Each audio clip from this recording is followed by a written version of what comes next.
అన్నకైతే reentry exit visa కూడా ఇచ్చేసారు. చూడండి, ఇది వచ్చేసి టికెట్లు చూడండి. దమ్మం నుండి హైదరాబాద్ టు విశాఖపట్నం. మా కంపెనీ అంత మంచి చూడండి, విశాఖపట్నం టు హైదరాబాద్ టు దమ్మం. మళ్ళీ రిటర్న్ టికెట్ కూడా ఇచ్చింది అన్న. మళ్ళీ మార్చి 5వ తారీఖు ఇక్కడికి వచ్చేస్తాడు. మనమైతే అన్నకి టికెట్ లాంచ్ చేస్తున్నాం. మన సోపరైజ్ కాదు, హ్యాపీ జర్నీ.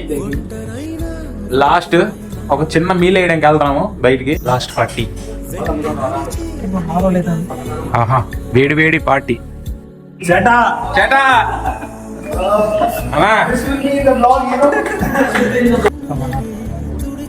ఇటు చూడు అన్నా, ఏదే బాయ్ చెప్పు last. Okay Dilip, finally completed my boarding and everything. నిన్ను నవీన్ని బాగా మిస్ అవుతున్నాను after duty. Okay, I'll be back in the March.